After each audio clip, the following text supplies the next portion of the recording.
président du mouvement Teranga Sénégal, les intégrationnistes. Docteur, bonjour, bienvenue à Opinion. Bonjour Pascal, merci de m'avoir invité. Donc je salue donc les téléspectateurs de Walfadjri. Et puis j'aime bien l'émission qui est Opinion, donc que personne ne m'en veut. Si je dirais que mon opinion, que ça plaise ou ça déplaise. C'est le but de donner votre opinion. Je le disais tantôt, vous êtes donc économiste, conseiller en planification, président du mouvement Les Intégrationnistes. Vous êtes la mouvance présidentielle, vous avez claqué récemment à la porte du parti Awalé. Et donc, vous êtes intégrationniste. En quoi est-ce pertinent pour un pays comme le Sénégal, un pays d'hospitalité, un pays avec une longue tradition d'hospitalité, en quoi est-ce pertinent justement de prôner l'intégrationnisme? Alors c'est pertinent dans le sens où aujourd'hui nous avons quand même un choc. On s'est réveillé un bon jour à avoir un député nationaliste. On n'a pas compris comment ça s'est passé. Et d'ailleurs, quelles ont été les causes pour qu'aujourd'hui qu'on puisse avoir un député nationaliste avec des élans, disons, de xénophobie. Et comme vous le savez aussi bien que moi, l'Assemblée nationale, c'est là où on décide donc, de l'action gouvernementale, qu'on contrôle l'action gouvernementale, et c'est là où on vote des lois. Donc c'est un lieu extrêmement important, et je suis persuadé qu'en réalité, le Sénégal ne mérite pas d'avoir un député nationaliste puisque ça ne fait même pas partie de notre culture. Nous avons une culture de teranga. C'est la teranga sénégalaise. Cette teranga sénégalaise, aujourd'hui, nous a fait aujourd'hui l'honneur de vous avoir ici parce que vous êtes un talent, mais vous avez vous-même, vous le savez, vous avez des origines béninoises et ces origines béninoises sont bénéfiques pour le Sénégal. Donc aujourd'hui, le Sénégal est un pays de métissage. Le Sénégal est un pays de brassage. Le Sénégal est le centre de la circulation des biens et des personnes. L'exemple que je peux donner, c'est encore l'université Cheikh Anta Diop qui a formé énormément d'étrangers. Je parle en tout cas d'Africains. Et donc, cette teranga, on ne va pas négocier cette teranga avec des élans de nationalisme et de xénophobie. C'est la raison pour laquelle nous avons pensé que l'offre politique la plus pertinente aujourd'hui, c'est de contrer ce danger. Ce danger, pourquoi c'est un danger, Pascal? Parce que nous avons un pays quand même qui a 18 millions d'habitants, très jeune, mais qui a une bombe sociale. Cette bombe sociale, nous avons presque 1,5 million de jeunes qui n'ont ni formation, ni éducation, ni opportunité. Ce nouveau régime est en train d'y travailler, parce que c'est l'héritage, un lourd héritage. Mais ce lourd héritage, si on n'y prend pas garde, va être une bombe sociale contre la société. Si toutefois, par exemple, un parti comme les nationalistes ou des personnes malveillantes l'utilisent donc contre ce pays. Donc il faudrait se réveiller, faire une offre politique beaucoup plus pertinente. Et je pense que nous le faisons. Les intégrationnistes promeuvent ce qu'on appelle la diversité, promeuvent ce qu'on appelle la cohésion sociale et surtout la rétention des talents. Parce que les Africains sont talentueux. L'Afrique ne voyage pas très souvent en Afrique. L'Africain ne connaît pas très souvent son continent, ses pays, ses villes. Et c'est une aubaine d'avoir des Africains ici à Dakar, au Sénégal, et de choisir d'y rester. Je peux dire que je peux aller même plus loin. Vous savez, nous tous, nous venons de quelque part. Aujourd'hui, le Soudan, malheureusement, c'est un pays qui est en crise. Une crise qui est profonde, c'est presque une guerre civile. Je vois pas pourquoi le Sénégal n'accueillerait pas aujourd'hui les talentueux, les talents du Soudan pour en bénéficier et permettre à ce pays de se développer. Et ça va leur permettre à peu près de se stabiliser et s'ils veulent y retourner, ils vont y retourner. Ça a été le cas des Libanais. Nos parents libanais, le pays était en crise il y a des années passées. Ils sont venus et ils ont choisi de rester au Sénégal, de vivre, d'avoir des enfants, des petits-enfants. Donc nous avons une partie du Sénégal qui est blanche, une partie du Sénégal qui est un peu claire et une partie du Sénégal qui est très noire. Donc c'est ça le Sénégal et nous voulons défendre ce Sénégal. Et le nationalisme remet tout cela en cause. Mais bien entendu, non seulement il remet en cause, mais le nationalisme stigmatise ce qu'on appelle la partie la plus sensible de notre vivre en commun. Je prends l'exemple des ressortissants de la Guinée. Je rappelle que la Guinée, le Mali, la Mauritanie, c'est des pays qu'on ne doit pas toucher, qu'on ne doit pas stigmatiser, parce que c'est des pays qui font partie intégrante de nous. Dès que vous avez une frontière, vous avez de part et d'autre des gens qui se voient Guinéens, Sénégalais, Sénégalais, Guinéens, Sénégalais, Maliens, Maliens, Sénégalais, et ainsi de suite. Donc, pour moi, quand vous stigmatisez ces populations, c'est un danger. D'ailleurs, je me demande même pourquoi l'État n'a pas pu saisir certains propos, certains en tout cas politiciens qui donnent des propos qui sont un peu pour moi déplacés et qui méritent d'être condamnés. Donc c'est dommage, mais bon, je pense que le plus important c'est qu'il y ait une offre politique et qu'on puisse exactement corriger cet état de fait. Avec le nationalisme que nous avons au Sénégal, peut-on en arriver à un point comme on le voit en France, avec des défis, des enjeux, des interrogations avec le Front National, par exemple? Mais malheureusement, ce n'est même pas le même contexte. Vous savez, en France, aujourd'hui, comme le disait le pauvre Éric Zemmour, la France, il pense que la France est en train d'être remplacée. Donc, on peut comprendre qu'ils aient un nationalisme et qu'ils essayent de voir comment, en tout cas, régler ce problème de migration. Mais le Sénégal est loin de ça. Exactement, on est absolument loin de ça. Le Sénégal, aujourd'hui, je vous assure, hein, je vous donne un exemple très simple. Hein. Vous savez, en France, les Sénégalais sont à peu près une centaine de milliers. Au Sénégal, même si nos parents qui sont guinéens, en même temps sénégalais, même s'ils sont au-delà de 2 millions, mais je vous assure que c'est des Sénégalais de souche. C'est des enfants du Sénégal qui ont été formés par le Sénégal et qui ont des opportunités au Sénégal et en Guinée.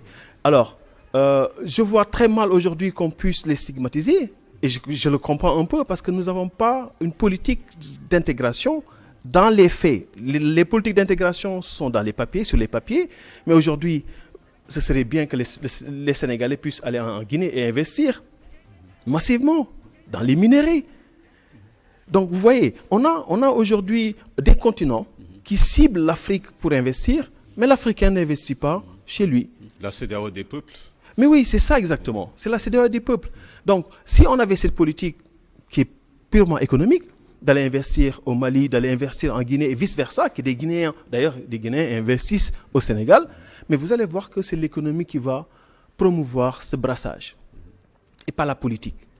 Donc, laissons tranquilles nos étrangers, et surtout que ces étrangers-là, ils ont des parents qui sont sénégalais. Donc, je pense qu'il faudrait leur donner l'opportunité de rester, de développer ce pays et de le faire ensemble. Donc, pour moi, c'est ça, cet intégrationnisme. Et c'est ce qui explique certainement votre nom et le mouvement Teranga Sénégal. Teranga qui veut dire hospitalité. Mais oui. Hein, mais oui. Et Teranga va même au-delà. Parce que Teranga, pour moi, c'est tout ce qui nous lie.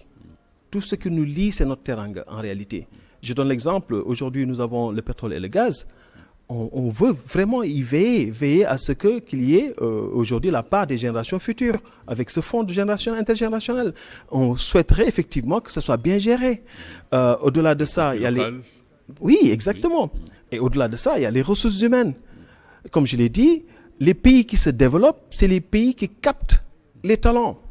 Donc, que les talents viennent un peu partout en Afrique, mais on est preneur. Tant qu'ils respecteront nos lois et nos règlements, Pascal, véritablement, j'applaudirais toute personne, tout Africain à venir chez nous et y vivre et y rester, en respectant nos règles et nos lois et en respectant notre souveraineté. Et ça va dans les deux sens. Quelle réponse l'intégrationnisme donne à ce débat qui est posé sur la fuite des cerveaux? Nous avons eu dernièrement ce débat concernant des universitaires sénégalais partis en Guinée, frère. Excellente question. Vous savez, je pense qu'il y a eu de l'émotion, tout simplement parce que la demande vient de la Guinée. Je pense que si la demande, oui, mais parfaitement. Si la demande venait des États-Unis ou de la France, vous allez voir qu'il n'y aurait pas de problème. La preuve, on a envoyé nos jeunes pour aller cultiver en Espagne. On a eu ce programme. Alors donc, en quoi des universitaires décident d'aller en Guinée pour donner leur savoir peut être choquant. Pour moi, c'est à saluer, à deux niveaux. D'abord, ça montre que les ressources humaines sénégalaises sont de qualité et donc sont exportables parce que c'est un marché, comme on le dit. Et par ailleurs, il faut savoir que quand même, la Guinée, je le dis encore une fois, c'est une niche d'opportunités. La Guinée, c'est le pays où il y a le plus de catastrophes en termes de ressources naturelles qui n'est pas encore exploité. Et donc, aujourd'hui, même en termes de leadership dans le dispositif de l'intégrationnisme, aujourd'hui, notre président de la République est aujourd'hui le leader de la CEDEAO. On lui a donné les clés.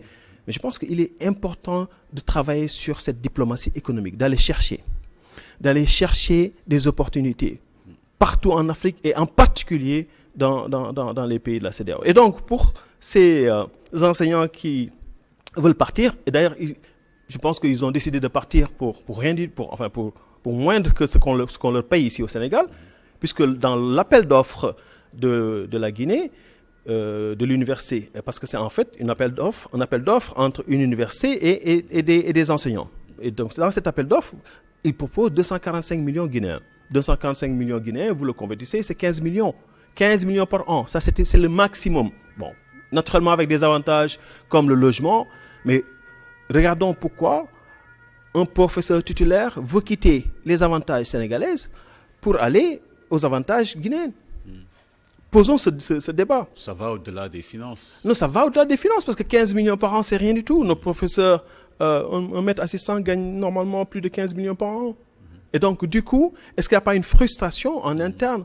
Est-ce qu'il y a une démocratie dans nos universités? Non, je ne crois pas. Moi, j'ai été président de l'Assemblée universitaire de la FASEG en 2004. Mais je vous assure que le clanisme qui existait déjà à la FASEG et qui était dans presque toutes les facultés, mais c'est diabolique. On a des enseignants qui ne se sentent pas à l'aise dans leurs fonctions, qui se réveillent certainement, ne serait-ce que même pour aller dans les amphithéâtres, ils sont dans des difficultés, ils sont gênés. Et donc, il faut faire ce travail. Et je demande au ministre de l'Enseignement supérieur, en tout cas, de faire des commissions paritaires pour pouvoir discuter sur ces questions-là. Et repenser tout l'environnement de l'université. Il y a la question des bourses, il y a la question de l'excellence, le débat sur l'excellence. Il y a la question aussi de la préservation de notre standing relatif en enseignement supérieur et de l'éducation de manière générale. Mais parfaitement, Pascal. Vous savez, aujourd'hui, nous sommes dans une dynamique d'excellence mondiale. Je vous donne un exemple très simple. Vous allez en France, on sait quelle est l'université, la meilleure université. Cette meilleure université, ce n'est pas tout le monde qui va être accepté. Vous allez aux États-Unis, je vous assure que les enfants américains, quand ils déposent, ils sont sûrs qu'ils font partie des meilleurs. Quand ils déposent pour être admis dans des universités comme Stanford, Harvard, MIT, mais je vous assure que c'est de l'émotion. Et quand ils sont acceptés, mais c'est toute une famille qui pleure de joie. Et donc, il y a ce qu'on appelle la promotion de l'excellence. Mais malheureusement, en Afrique, de manière générale, et au Sénégal, de manière très particulière, on n'a pas ce niveau d'excellence. Aujourd'hui, l'Université Cheikh Anta Diop aurait pu être un vecteur d'excellence. On aurait pu avoir l'Université Cheikh Anta Diop, une université, et même l'Université Gaston Berger, deux universités d'excellence où on ne recrutera que les meilleurs. Que les meilleurs. Et c'est comme ça qu'on développe un pays à travers la méritocratie. L'autre exemple, c'est que vous avez énormément de grèves dans ces universités qui ne sont pas viables, ce n'est pas soutenable. Quelle que soit la politique qu'on va mener, si on n'a pas les excellents, il y aura le bordel. Et d'ailleurs, je le répète, il n'y a que les médiocres qui créent en réalité le bordel dans les universités. Le plus souvent, et ça a été vécu, les excellents, quand il y a une grève, ils se tassent, ils se taisent. Ils restent chez eux, ils font les cours en ligne. Et c'est un petit groupe minuscule qui, en réalité, quand on regarde leur background et le résultat, en réalité, ils ne devraient pas être dans cette université. Et donc, il faut revenir sur l'excellence. Créons des universités d'excellence. 2, Le reste, on le laisse pour la majorité qui sont pas peut-être méritants dans... Et ça ne dédouane en rien ce qu'on appelle l'équité. Parce que on peut être pauvre et être parmi les excellents. Et d'ailleurs, c'est ce qui se passe le plus souvent. Parce que les pauvres sont des excellents. Ça, il faut le dire. Mais donc, créons ces universités d'excellence, comme à l'instar de Harvard University, ou l'université que moi j'ai fait mon doctorat, qui est Pékin University, qui est la 12e université mondiale et qui est la première université de Chine. Pour donner une idée, l'université Anta Diop ne fait même pas partie des 500 universités mondiales. Et donc, on n'est pas compétitif.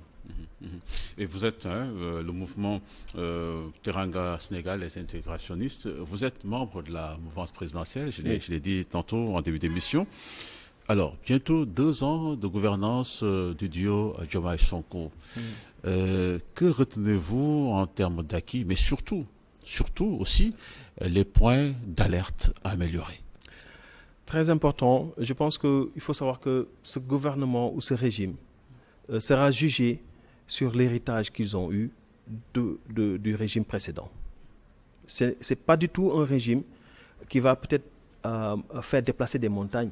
Ça, c'est certain, c'est clair. C'est-à-dire qu'ils ont hérité une situation tellement défavorable qu'il a fallu un plan de redressement. Oui, mais il y a un passif, il y a aussi un actif. Oui, mais l'actif, comme on dit, n'est que de la poudre à l'œil. Parce qu'en réalité, les constructions qui ont été faites sur la base d'un endettement excessif. Et donc, quand vous venez dans un régime, vous trouvez les finances, parce que c'est le nerf de la guerre. Et d'ailleurs, je suis à peu près sûr que c'est cette frustration qui a créé un peu cette dualité qu'on a pu voir au sommet de l'exécutif. D'autres pensent que c'est un problème, disons, institutionnel, mais ce n'est pas du tout un problème institutionnel.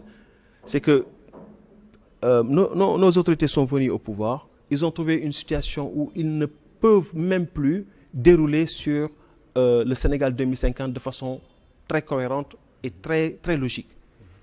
Donc, ils ont besoin de reprendre un certain nombre de choses. D'abord, la reddition des comptes, la bonne gouvernance et un certain nombre de choses. Donc, moi, je pense que ce qu'il faut féliciter pour ce gouvernement et ce régime, c'est de pouvoir stabiliser déjà ce pays. Parce que l'intérêt du régime précédent, c'était de déstabiliser un régime et de revenir au pouvoir. Nous l'avons tous compris. Hein. Oui, vous pensez que c'est fait à dessein? Mais ce n'est pas juste une pensée, c'est une réalité. Parce qu'en réalité, vu le contexte qu'on a trouvé, le contexte des finances publiques, et vu les agissements de certains, jusqu'à ce que même ceux qui sont en prison continuent à faire ces agissements, on a compris que c'était... On sait ce à quoi la dette a servi pour financer des infrastructures, encore que le débat sur la dette dite cachée et non cachée est toujours là. Bah écoutez, en fait, c'est du nihilisme, hein, mais le débat normalement est tranché dans la mesure où le FMI est tout à fait d'accord sur ce point. Si le FMI est d'accord sur ce point, ça veut dire qu'ils ont pu évaluer, ils ont pu voir que les rapports qu'on a pu produire, c'est des rapports qui sont fiables. Mais la question n'est plus là. La question est comment régler maintenant ce problème-là. Comment rendre ce pays soutenable et ne pas avoir un défaut de paiement. Et je pense que les autorités actuellement sont en train de travailler d'arrache-pied sur ce point.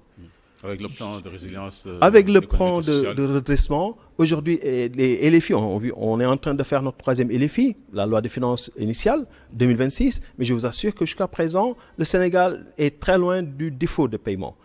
D'ailleurs, c'est le débat qui se pose entre le FMI et le Sénégal, parce que le FMI pense que le défaut de paiement va certainement venir donc dans les jours à venir, dans les mois à venir, mais nous leur disons non. On est à l'abri, malgré les tensions financières. Malgré les tensions financières, pourquoi? Parce que tout simplement, nous avons choisi la démarche proactive de gestion de la dette en cherchant d'autres sources de financement. D'autres sources de financement plus accessibles, moins chères, et je dirais qui même rend un peu plus redevable l'État envers ses citoyens, puisque c'est des financements qu'on tire de la diaspora, c'est des financements qu'on tire de l'UEMOA. Et donc, on a une sécurité qui nous permet quand même de payer les salaires, de gérer en tout cas le train-train de la vie, et d'aller même plus loin, de réduire disons, les dépenses. D'augmenter en quelque sorte le pouvoir d'achat des Sénégalais. L'exemple que je peux vous donner, c'est que l'État s'est même permis d'augmenter ou en tout cas de généraliser ce qu'on appelle l'indemnité de logement. Dans la fonction publique. La fonction publique. Donc, normalement, c'est pas logique si toutefois on avait des soucis de financement. Non, les soucis sont réglés. Mais comment ces soucis ont été réglés? D'abord par une rationalisation des dépenses. Il y a des dépenses qui étaient très inutiles dans le budget, des lignes à la limite qui sont des lignes de niche de corruption, mais on les a enlevées. Au-delà de ça, il y a ce qu'on appelle aujourd'hui un contrôle très sévère sur pas mal de choses. Je donne l'exemple juste des déplacements des autorités à l'étranger. De par le passé, les voyages se faisaient avec sa secrétaire, avec même son nounou qui gère le bébé. Je vous assure, on avait l'impression qu'on est au Congo Kinshasa. Ce qui n'est pas le cas aujourd'hui. Ben, on a eu quand même des déplacements en jet privé pour le Premier ministre. Oui, mais c'était des déplacements pas payés sur le dos de... C'est vrai qu'il n'y a pas une vraie Je vous assure, vous savez, on a eu la sortie du président de l'Assemblée nationale, mais jusque-là, les Sénégalais sont interrogés sur la lisibilité de ces déplacements, sur les retombées de ces déplacements. Mais ces déplacements sont indispensables. Vous savez, quand vous avez des tensions financières pour l'investissement, vous êtes obligé d'aller chercher l'investissement. Vous êtes obligé d'aller chercher ces ressources. Ces ressources se trouvent où? Soit c'est en Occident, les portes nous ont fermées. D'accord? Aujourd'hui, ce régime ne peut plus appeler le Club de Paris, puisque le Club de Paris a été saturé par l'ancien régime. D'accord? Ensuite, nous avons le Moyen-Orient, qui est une porte très ouverte. Donc, vous voyez, les déplacements du Premier ministre et du Président sont plus orientés en Asie, en Amérique et en Asie. Donc, pour moi, ces niches, il faut les exploiter. Et pour les exploiter, c'est ce qu'on appelle la proactivité du leadership. On doit avoir un leadership très proactif qui se déplace pour convaincre. Vous savez, les autorités aiment que des autorités viennent les convaincre sur un certain nombre de choses. Et d'ailleurs, ça commence à payer, puisque vous avez vu un retour d'investissement sur ces déplacements. Vous avez vu des investisseurs du Moyen-Orient venir signer des contrats. Et donc, pour moi, c'est très utile pour un pays. Et nous rendons grâce déjà d'avoir un Premier ministre quand même qui est assez dynamique et qui gère un tant soit peu la discipline gouvernementale. Donc, en termes de perspective, déplacer l'intérêt de l'Occident vers l'Orient, l'Asie et même les BRICS. Mais c'est ça, la souveraineté dont on se clame. On est souverain que quand on a la possibilité de chercher d'autres niches et de ne pas rester sur les niches anciennes qui, en réalité, nous donnent des conditions assez drastiques. Je vous donne juste l'exemple de la restructuration qu'on nous propose. La restructuration de la dette avec le FMI.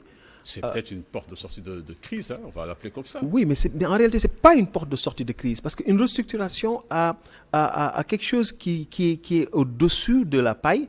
C'est quoi? C'est que quand on restructure, c'est tout simplement sur les délais de grâce, sur les taux d'intérêt.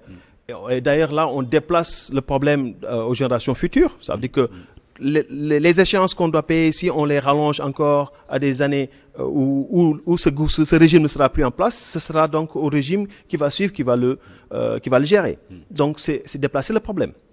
Mais au-delà de ça, le FMI va obliger le Sénégal à avoir des programmes de restructuration de son économie.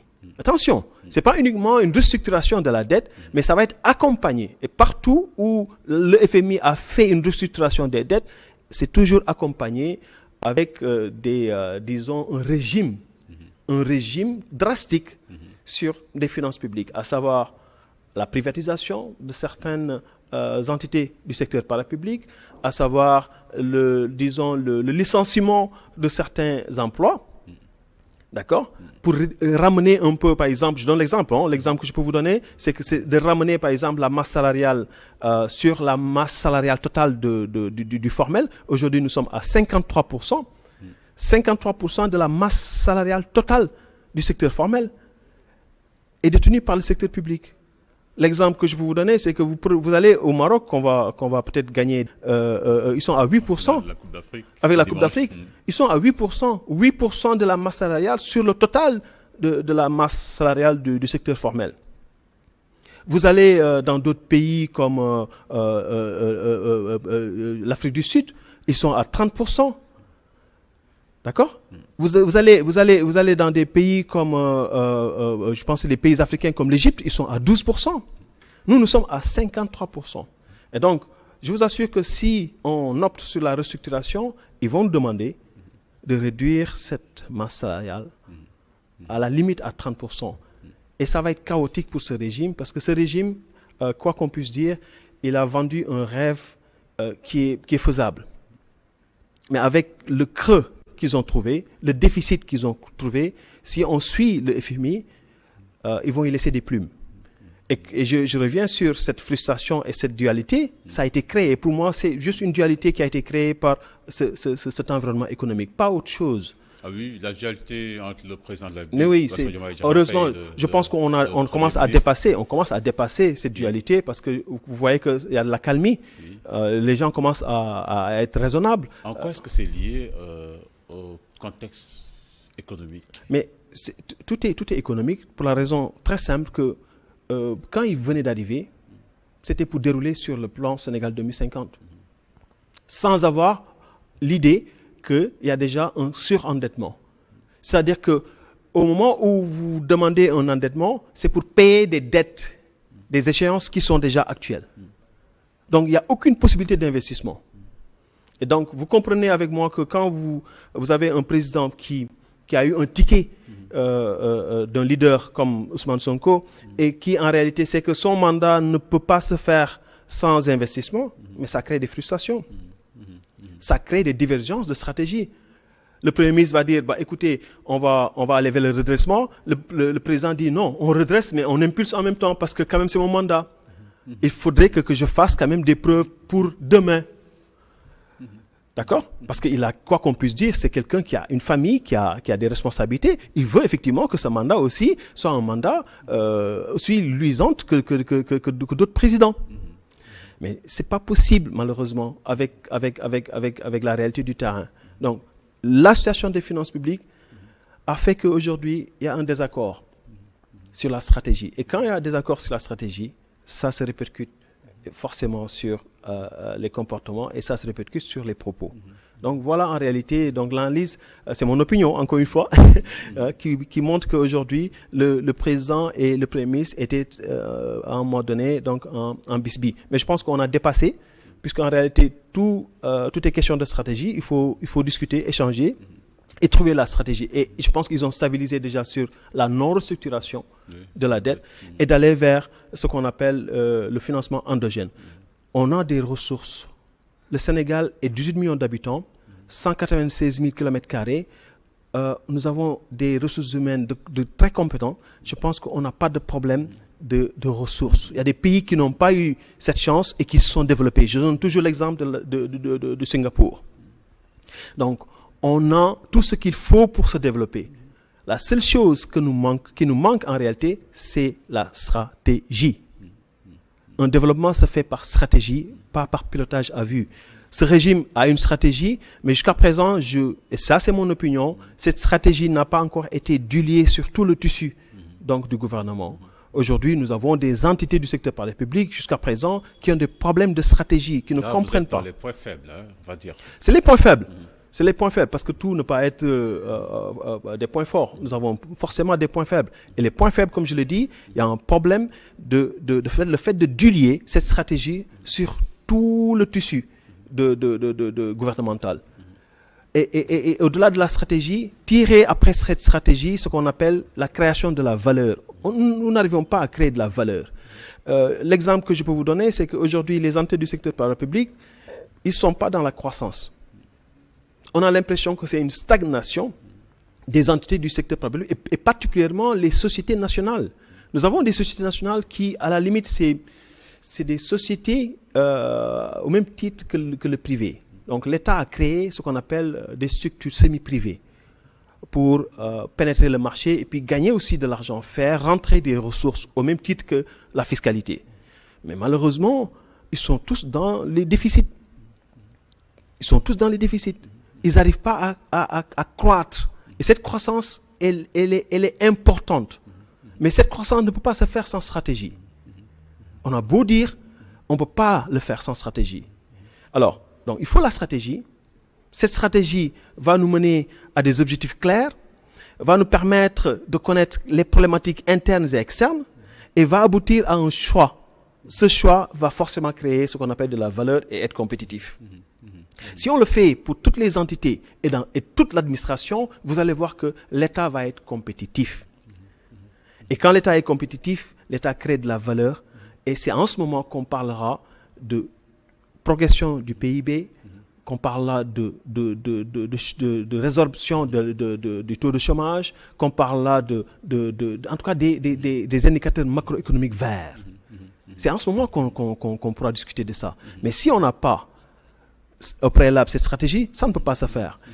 Et in fine, on crée ce qu'on appelle la performance. La performance non seulement doit être individuelle, mais doit être sectorielle et dans des entités. Aujourd'hui, même au sein du gouvernement, l'exemple que je peux vous donner, on doit évaluer la performance de chaque ministre. Une fois, j'ai discuté avec l'ambassadeur de la Malaisie, mais vous savez ce qu'il me dit? Monsieur Aou, si je n'ai pas la performance, je retourne en Malaisie et je me fais remplacer par quelqu'un d'autre. Et vous savez, sa performance dépend de quels indicateurs. Un indicateur essentiel, c'est tout simplement le taux d'exportation de son pays vers le Sénégal. Un indicateur clé de performance, oui. Donc ça veut dire que s'il n'a pas d'importateur sénégalais avec un taux bien ciblé, avec une référence assez correcte, ben, les autorités malaisiennes vont lui faire rentrer, vont lui demander de rentrer et il va être remplacé par quelqu'un d'autre. Mais aujourd'hui, est-ce que nos ministres, est-ce qu'ils ont ce taux? Est-ce qu'ils ont un contrat? Est-ce qu'ils ont des indicateurs de performance? Oui. Ils n'ont pas. Ils n'ont pas. Et j'attire l'attention à nos autorités que c'est essentiel. On ne peut pas se développer sans cela. Chaque personne qui dirige une entité publique doit avoir un contrat de performance pour qu'on puisse l'évaluer. S'il n'est pas performant, on le remplace. Il n'y a plus de marketing politique. Ça, c'est maintenant l'ancien régime. Autrement, le contrat de performance ne saurait plus être fait sur la base, j'allais dire, politique, selon l'importance de la base politique. Mais non, ce n'est pas la massification qui va donner cet indicateur. Effectivement. Quel que soit le niveau de responsabilité dans le gouvernement. Mais, vous savez, chacun d'entre les membres du gouvernement ont une responsabilité administrative, morale. Et ils doivent tout simplement produire ce qu'on appelle un service public. Que ce soit un ministre, que ce soit un directeur général, que ce soit un directeur. Il y a un service public qu'on lui a confié. Ce service public a des objectifs, des missions déjà claires, bien établies, et tout est réglementé. Hein. Il y a des textes clairs qui explicitent carrément chaque ministre, chaque DG, chaque directeur, quelles sont ses missions. Mais malheureusement, on n'a pas fait, on fait pas le suivi. Et d'ailleurs, maintenant, il y a le box qui est en train de travailler sur ça. D'accord? C'est le bureau opérationnel pour le suivi donc, du plan Sénégal 2050. Il est en train de voir au niveau du secteur central comment travailler pour que l'administration puisse être performante avec des indicateurs clairs et on va faire ce suivi à mi-parcours et un suivi et une évaluation à mi-parcours et une évaluation finale pour savoir exactement si les personnes sont compétentes. Parce que la compétence n'est pas juste un mot. La compétence n'est pas la beauté physique de celui qui dirige une direction générale ou un gouvernement. La compétence n'est pas le fait ou la performance n'est pas le fait de bien parler. C'est pas du tout ça. C'est des résultats. Vous avez des objectifs, vous devez avoir des résultats. Est-ce que les résultats sont là? On vous évalue en fonction de ces résultats. Et sur les résultats, il ne faut pas confondre les résultats induits et les résultats attendus. Vous savez, à un moment donné, j'ai l'impression, on a cette impression que le pays même peut marcher avec l'ancien régime sans gouvernant, sans président, sans ministre, sans rien. Pourquoi? Parce qu'il y a des résultats induits, des résultats qui font que même si vous ne travaillez pas, même s'il n'y a pas de président de la République, il y a toujours des gens qui vont ouvrir leur boutique et qui vont créer de la richesse. Il y a des gens qui ont leur propre service et qui continuent à créer de la richesse. Donc, même en situation de guerre, de crise, on a toujours des résultats induits. Mais les résultats attendus, c'est les résultats bien définis. Des objectifs bien définis à atteindre et à atteindre avec des résultats, avec des indicateurs qui ont été bien formulés, des résultats, des indicateurs SMART. Voilà ce dont on a besoin aujourd'hui. En termes d'indicateurs, on a peut-être de contrats de performance. On a un cas d'école très pratique et très récent avec la sortie du Premier ministre Ousmane Sonko dans le bassin arachidier qui pointe les difficultés pour la commercialisation arachidière et qui cite nommément des ministres. On a beaucoup parlé du ministre des Finances, mais aussi le ministère du Commerce et le ministère de l'Agriculture. Parfaitement. Alors là, déjà, il faut comprendre la hiérarchisation et le jeu d'un travail de chef de gouvernement. Il est important qu'un chef de gouvernement tente ses ministres sur le retard des projets, sur les résultats. Même en public, ça ne dérange pas. Vous savez, disons, ce qu'on appelle la collégialité gouvernementale, ça répond à un autre point. C'est-à-dire que quand aujourd'hui, au Conseil des ministres, on prend des décisions, un autre ministre ne peut pas se permettre d'aller à compte courant. C'est ça ce qu'on appelle la solidarité gouvernementale. Mais un premier ministre qui dit en public devant, disons, une visite sur le terrain à son ministre des Finances, non, mais ou bien le job est lent, hein, vous n'avez pas agi en tout cas. Mais moi je pense que c'est bien, c'est bien, parce qu'en réalité ils sont tous serviteurs, hein. Ils sont tous serviteurs et il faudrait le voir comme ça. Ils ne sont pas des rois, ils ne sont pas des chefs, c'est des serviteurs. Ils sont là pour servir. Oui, c'est juste une question de mentalité. Vous savez, moi, j'ai vécu aux Pays-Bas, mais je vous assure que mes premiers jours ici au Sénégal, quand je suis revenu, j'avais des difficultés. J'ai voulu même utiliser mon vélo pour aller travailler. On me dit non, ici, ce pays-là, il y a des pesanteurs culturelles. Donc, pour vous dire que c'est un problème de mentalité. Un premier ministre peut tenser son ministre, un ministre peut tenser ses directeurs en public, tout simplement, pour régler. C'est pas de la com politique, hein, mais c'est parce que tout simplement, il y a des réalités. Et dans le cas d'espèce de la campagne arachidière, sur les chiffres, par exemple, moi, je le comprends, puisque nous avons ce qu'on appelle DASPA, qui est une direction au niveau du ministère de l'Agriculture, qui se charge des analyses statistiques, qui peuvent faire des calculs, et les méthodologies peuvent amener à induire sur la surface réelle donc, qui a été produite. Et donc, il faut faire un travail de fond, améliorer donc en réalité les enquêtes sur le terrain, le renforcer effectivement en termes de moyens s'il le faut, mais qu'il nous donne carrément les rendements réels. Et les rendements sont biaisés dès le départ, encore une fois, dans le secteur arachidière. L'exemple que je peux vous donner, c'est que les gros exportateurs, comme on a l'habitude de le dire, mais c'est des exportateurs qui bénéficient de toutes les subventions possibles, mais qui ne font aucun investissement. Le plus souvent, c'est nos chefs religieux qu'on vénère, mais qui ont tout sans dépenser quoi que ce soit. Ils ont la main-d'œuvre gratuite, ils ont les subventions, ils ont la semence, ils ont tout. Et donc, quand vous avez ce genre de producteur, il ne va pas forcément se soucier sur le rendement. Le rendement, ce n'est pas son souci, parce que même s'il a un rendement, s'il avait prévu un rendement de 1000 tonnes et il a un rendement de 50 tonnes, il est content parce qu'il n'a rien dépensé. C'est la raison pour laquelle il faut revoir les subventions. Je pense que j'ai entendu le ministre en charge de l'évaluation des politiques publiques du Sénégal 2050, l'eau, dire qu'effectivement, le Premier ministre a décidé de réorienter. Ne pas supprimer, parce que moi j'étais même pour une suppression des subventions, puisque c'est eux les gros producteurs qui en réalité qui nous créent des problèmes. Mais réorienter les subventions, subventionner là où il y a des rendements. C'est aussi simple que ça. Et sur cette campagne arachidière, Pascal, je vous assure, nous n'avons pas tenu la bonne, en tout cas, brèche pour pouvoir développer ce secteur. C'est-à-dire, l'arachide est un secteur stratégique pour le pays, mais ça ne crée pas de la valeur. Et tout ça, c'est des questions de plan stratégique. On ne crée pas de la valeur. nous avons, disons, une entité qui est la Sonacos, et d'autres entités privées moindres, mais qui sont incapables, parce que tout simplement, l'héritage est lourd, il n'y a pas eu de croissance, il y a eu même plus de déficit pour ces entités. On est obligé aujourd'hui maintenant de les renforcer pour qu'ils puissent faire des investissements. Mais sans cela, ça ne va pas marcher. Mais le modèle en tant que tel n'est pas viable. Pourquoi? Nous sommes dans un monde où il faut transformer.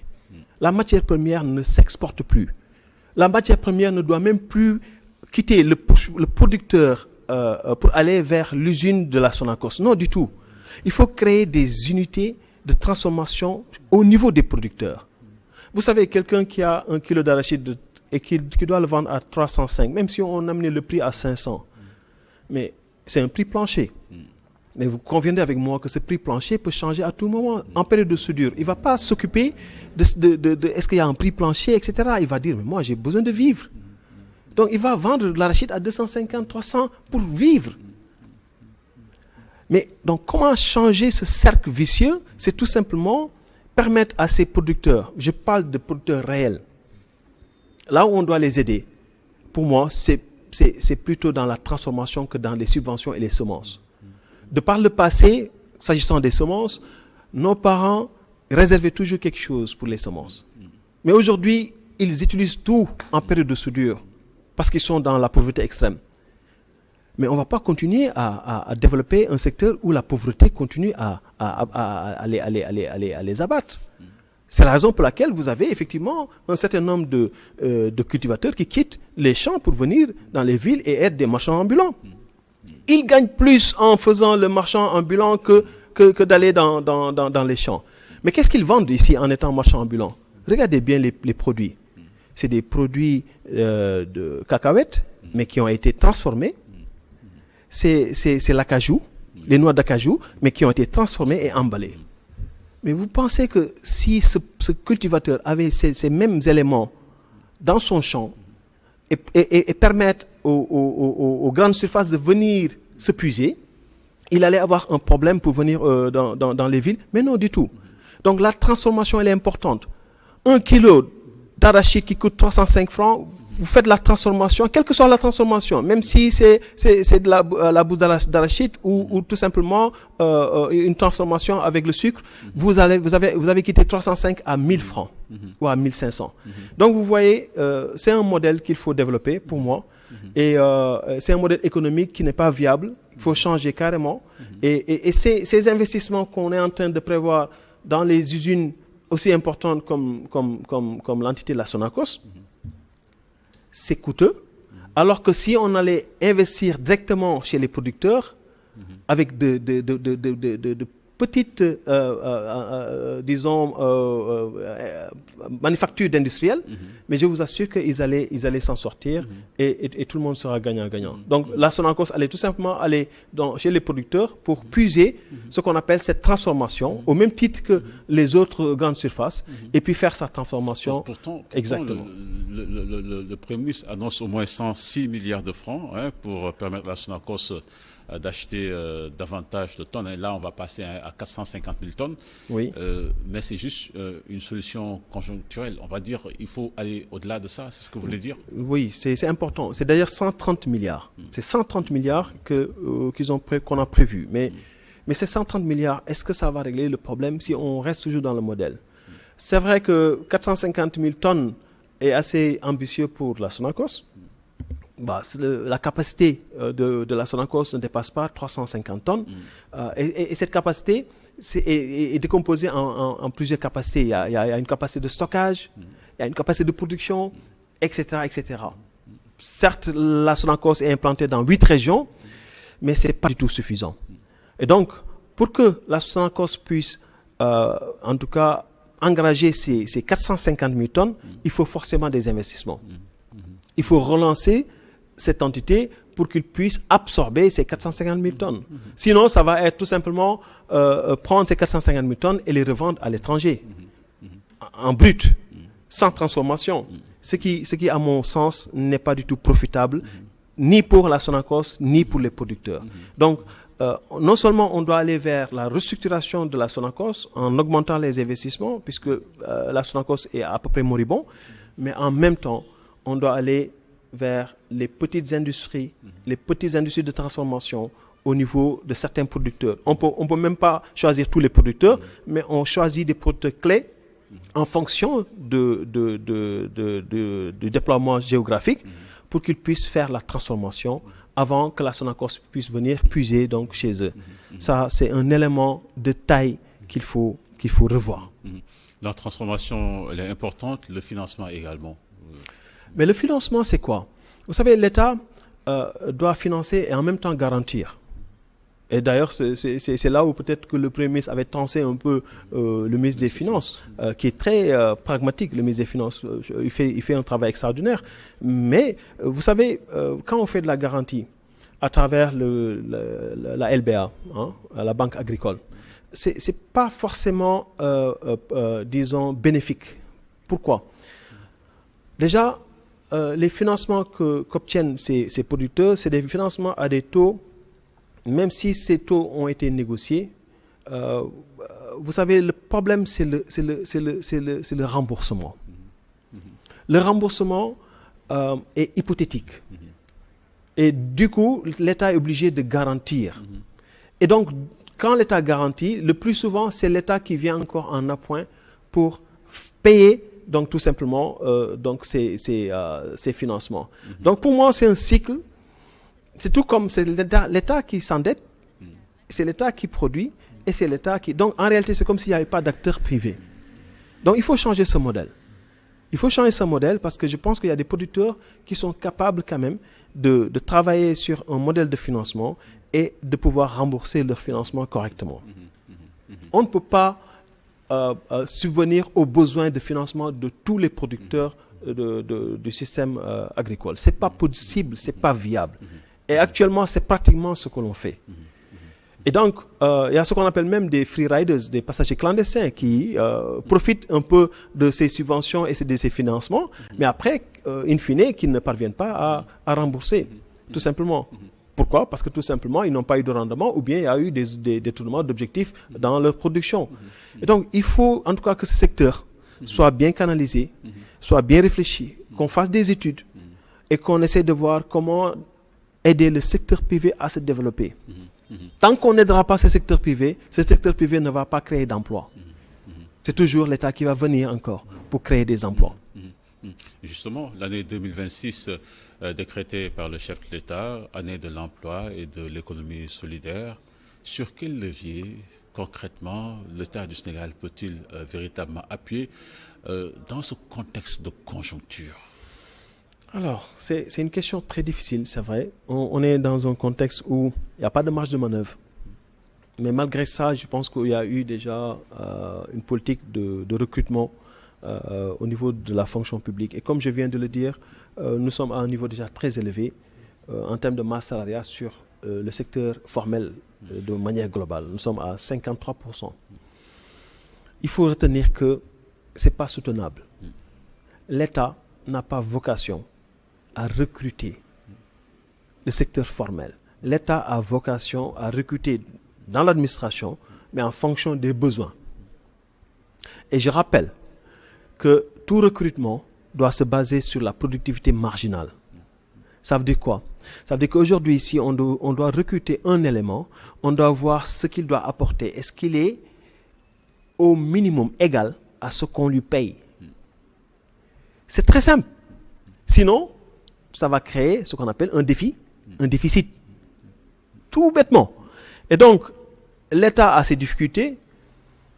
Il va essayer certainement, parce que c'est normal, il faut que le nouveau régime montre qu'il est en train d'aider quand même les jeunes et faire un peu de recrutement, surtout au niveau du secteur de la santé où on est déficitaire, ça il faut le dire. Mais c'est coûteux. Le souhait est que le Sénégal se focalise sur le secteur privé, permettre au secteur privé de se développer. Créer des champions. Créer des champions, mais au-delà des champions, ça dit que encourager le secteur privé à investir sur des secteurs stratégiques. Aujourd'hui, on a la grande surface, par exemple, qui est Auchan, qui pilule dans le pays. Mais on n'a pas un champion qui peut rivaliser cette grande surface. Vous allez dans les pays en Asie comme la Chine, mais ils ne vont jamais s'évertuer d'avoir un champion étranger sans pour autant mettre en place un champion national. Et d'ailleurs, c'est la raison pour laquelle ils ont parce qu'à l'époque, je donne l'exemple, Google, qui était installé en Chine, automatiquement, ils ont mis en place Tencent. Ils ont développé ce champion national jusqu'à ce qu'il dépasse Google et ils ont fermé Google. Ils ont demandé à Google, vous n'avez plus votre place. Eux, ils ont plutôt cette dualité entre les Américains, mais ce n'est pas notre cas. Mais nous, notre cas, par exemple, si on a un champion français qui est là, qui est Auchan, qui est très dynamique, mettons en place un champion sénégalais. Que donc les investisseurs privés, parce qu'en réalité, ça ne diminue pas, ça ne diminue en rien ce que Auchan va avoir, mais ça crée encore de la valeur. Ça développe la consommation. Et c'est ça qui développe un pays. Et ça doit être dans tous les secteurs. Dans tous les secteurs, on a un champion étranger, on doit forcément avoir un champion national. Voilà. Alors, nous allons avancer un peu. On a suivi le chef de l'État qui a adressé l'année 2025 comme une année de résilience, l'année 2026 évidemment étant l'année de la relance de l'investissement public. On a abordé cela rapidement. Et c'est dans ce contexte qui se pose notre débat lié à la réduction du train de vie de l'État avec l'acquisition des véhicules à l'Assemblée nationale. Que vous inspire ce débat? C'est vrai que le président de l'Assemblée nationale, il l'a dit clairement, il l'assume. Mais le débat, il est là. Les Sénégalais ne le comprennent pas. La réduction du train de vie de l'État était une promesse forte faite aux Sénégalais. Oui, je pense que c'est juste un problème de communication parce qu'en réalité, on ne réduit pas les dépenses de l'État dans des lignes de fonctionnement stratégiques. Je donne un exemple très simple. Vous ne pouvez pas aujourd'hui dans cette société de médias réduire les dépenses d'électricité. Les dépenses d'électricité, les dépenses de l'eau. Vous ne pouvez pas les réduire parce que c'est des dépenses indispensables. C'est ce qu'on appelle, chez nous, le jargon, dépenses indispensables. Le matériel roulant, c'est une dépense naturelle, ce n'est pas un luxe. Je peux comprendre effectivement qu'on puisse choisir dans la passation des marchés, avec le responsable de passation, des critères qui leur permettent effectivement d'avoir des automobiles ou bien des véhicules à moins de coût, d'aller peut-être en Chine et voilà. Mais je pense que le plus souvent, c'est l'efficacité qui est recherchée. Donc, il y a un faux débat sur le véhicule de l'Assemblée nationale, malheureusement. C'est parce que ce n'est pas un nouveau débat. Lors de la 14e législature, ce débat s'était posé. Et on voit que les positions ont changé avec l'actuel régime. Oui, mais c'était une méconnaissance de la réalité du terrain. La 14e législature, c'était une législature qui était, disons, à mi-parcours, qui allait mourir à mi-parcours. C'était une législature qui devait finir en 2 ans. Et au niveau du ministère des Finances, le choix était porté sur, au lieu d'acheter des véhicules, d'intégrer leurs dépenses disons, de matériel roulant comme une indemnité sur les salaires. Puisqu'on savait que ça allait durer 2 ans, il y aura une élection présidentielle et il y aura forcément un changement donc, au niveau de l'Assemblée, donc une autre élection. Et donc, c'est une stratégie pour ne pas dépenser trop. À l'époque, si on avait acheté des véhicules, ça allait nous coûter 1,2 milliard, 1,6 milliard. Donc, on a injecté. Mais donc, ce qui était là à la 14e législature ne pouvait pas comprendre cet état de fait. Donc, quand on vient en 2024, on a une nouvelle législature qui va durer 5 ans. Cette nouvelle législature, forcément, c'est des députés. Il faut savoir que c'est des députés. C'est les représentants du peuple, au même titre, sinon même plus, que les ministres. Les ministres, on ne se pose pas des questions sur le type de véhicule que les ministres roulent. On ne se pose pas de questions sur le type de véhicule que le président de la République roule.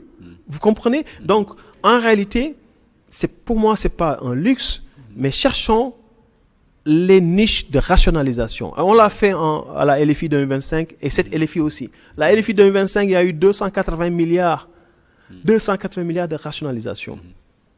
Donc, arrêtons peut-être ce débat qui est un débat, à mon sens, qui est mal placé, véritablement. Parce qu'un président de l'Assemblée nationale, quand il a son budget, et dans ce budget, il a la possibilité d'acquérir des véhicules, il a le choix, soit d'acquérir des véhicules ou bien de continuer à injecter une indemnité de 900 000 pour chaque député, ou d'acquérir des véhicules moins chers que les 900 000. Je vous rappelle que 900 000 par député, 900 000 pour 5 ans, c'est 54 millions. Sur combien de députés? Alors que les véhicules ont été peut-être acquis à un coût moindre de 30 millions ou de 20 millions ou de 25 millions. Donc il y a quand même une rationalisation qui a été faite pour l'Assemblée. Mais je pense que c'est juste un problème de communication et les Sénégalais ne comprennent pas. Aujourd'hui, nous avons des entités du secteur parapublic. Le plus souvent, ils ont une indemnité qu'on leur injecte dans les salaires. Mais ils peuvent, via une banque, chercher effectivement un modèle pour pouvoir acquérir un véhicule. Maintenant, le mode de véhicule, le type de véhicule, moi je pense que ça, laissons-le donc à la cellule de passation des marchés et ne pas le déplacer donc dans la sphère disons, de l'Assemblée où il y a des questions beaucoup plus importantes. Donc vous pensez que c'est un problème de communication. L'autre problème de communication, en tout cas c'est comme ça que les Sénégalais l'ont perçu, c'est cette sortie du ministre de la Justice sur la reddition des comptes. Il est vrai, une promesse de l'État d'être rigoureux sur la transparence, sur la gestion des deniers publics. Plusieurs personnalités de l'ancien régime arrêtées. Finalement, certaines ont bénéficié de liberté provisoire. Dernière affaire en date, celle du député Farba Ngom, maire des Sayam, qui devait bénéficier d'une liberté sous contrôle judiciaire au même titre que Taïb Sarr. Et puis, coup de théâtre, finalement, le parquet qui s'y oppose. Que vous inspire cette sortie, surtout qu'elle a vu le ministre de la Justice faire une sortie? Beaucoup ont pensé que le procureur aurait fait l'affaire dans un dossier technique comme cela. Bon, vous savez, moi je crois que Madame le ministre de la Justice est dans son rôle de communiquer avec les citoyens sur des questions aussi importantes que la reddition des comptes.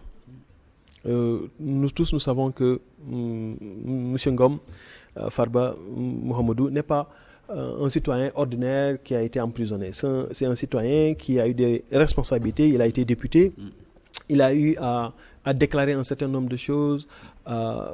Écoutez, les organes de contrôle ont fouillé, ils ont trouvé des choses, on les a épinglées. La sortie de Yassine Fall, moi je trouve qu'il n'y a absolument rien à dire là-dessus puisqu'il n'a pas parlé elle n'est pas rentrée sur le dossier de justice. Il n'y a pas eu de conflit entre la décision de justice et les faits. C'est juste un problème organisationnel. Donc quand il y a des manquements au sein d'un département, il est important que le responsable numéro 1, comme j'ai l'habitude de le dire, c'est le premier serviteur donc, de ce département qui puisse se prononcer sur ces faits-là. Malheureusement, on en a fait une récupération politique, toujours, malheureusement, malgré que c'est une femme qui est très dynamique et à mon sens. Les gens en ont rigolé, les gens ont dit, mais c'était d'abord une affaire de crime financier, 125 milliards, on nous parle de 2 téléphones portable maintenant. Non, c'est différent. C'est que le crime est toujours là. Le crime est toujours là. La preuve, même s'il devait avoir, disons, une liberté provisoire, c'est pas une liberté. C'est une liberté provisoire peut-être pour continuer donc la procédure, puisqu'on avait posé un problème de santé. Ce qui n'est pas le cas, malheureusement, vu la situation qui a été trouvée. Parce qu'en réalité, ramener la discussion dans les réalités, ce qu'elle a fait, c'est de montrer aux Sénégalais que le monsieur X n'est pas en réalité mourant. Pire encore, que le monsieur X est en train de déstabiliser l'ordre public à travers les moyens financiers. Malgré les avis médicaux qui ont été donnés par des spécialistes. Mais oui, c'est ça en réalité, parce que quand vous êtes mourant, vous ne pouvez pas faire plus de 240 communications. C'est pas possible. Il y a des logiques médicales qui sont claires. Et ça ramène sur des questions de responsabilité de certains agents de l'État, qu'ils soient médecins, qu'ils soient hommes de loi, qu'ils soient juges. Je pense qu'il est important qu'on ressente le débat sur véritablement l'intégrité des agents de ce pays. On ne joue pas avec l'État. on ne joue pas avec les deniers publics. C'est très malheureux aujourd'hui. Cette culture, je ne sais même pas d'où on l'a, importée, mais c'est très malheureux de voir que quand quelqu'un vole une chose très minable et presque tabassé, presque tué dans les rues et puis mis en prison pour des années qu'on ne peut pas savoir. Mais quand quelqu'un fait un détournement des deniers publics qui impacte sur tout le développement d'un secteur, parce que le nombre de milliards qu'on les a accusés, en réalité, aurait pu régler uniquement la question de l'enseignement supérieur. Attention, ce n'est pas de petits milliards, donc des milliards, et puis que les Sénégalais, comme ça, ils ont une compassion, ils sont un peu sensibles du fait que le monsieur est mourant, etc. Dans les pays normaux, ça ne se passe pas comme ça. Pas plus tard qu'hier, on a inculpé l'ancien président de la Corée du Sud pour 5 ans de prison. Et vous savez qu'est-ce qu'il a fait? Son tort, c'est juste de faire de l'abus de pouvoir. L'abus de pouvoir. Et de se mêler sur des questions de justice. C'est son seul tort. L'ancien président de la République de la Corée du Sud. Donc le monde est très en avance sur cette réduction de comptes. Mais nous voulons rester sur des compassions sur des personnes qui ont et qui le disent publiquement, qui l'avaient dit publiquement, ils sont corrompus jusqu'à l'os. Et donc, je pense qu'il faut remettre les débats à leur place. C'est pas parce que vous êtes ministre que vous ne devez pas aller assister au match de football Sénégal-Maroc. Et pourtant, vous êtes ministre de la République.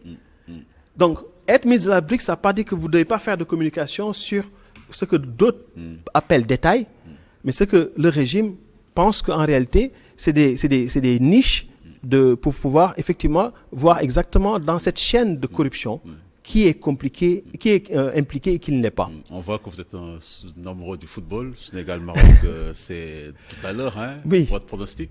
Je pense que le Sénégal va gagner avec, avec une générosité, bien entendu. On ne va pas, parce que les Marocains, c'est nos frères, comme j'ai l'habitude de le dire. C'est toujours l'Afrique qui gagne. Mais quand même, il est important que nos joueurs nous amènent cette coupe qui va être la coupe de notre premier président jeune et puis qui nous amène encore une deuxième coupe avant pour le deuxième mandat encore, une fois ou le mandat du prochain président.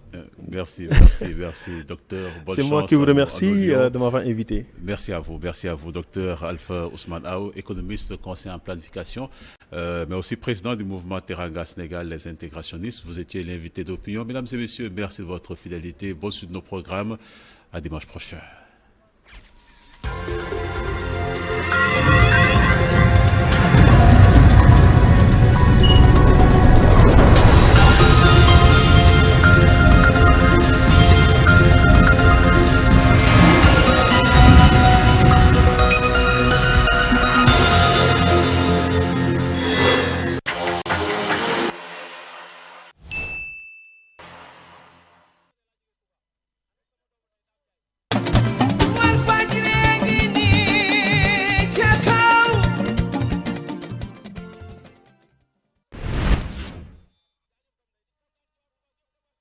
xibaar bu neex ngir gën a mën a dabu seen bànneex groupe Walfadjri indil na leen lu bees tàq fi mu toll nii foo mën a tolloo mën ngaa xam lii xew ci seen télévision Walfadjri jàppal sa rajo 93.6 lépp luy daw ci seen télévision Walfadjri da nga ko mën a déglu moo xam nga nekk sa biir oto moo xam nga nekk feneen foo xam ne mënoo faa joteeg télévision bi léegi yombalal nañ la ko groupe Walfadjri indil na la fréquence 93.6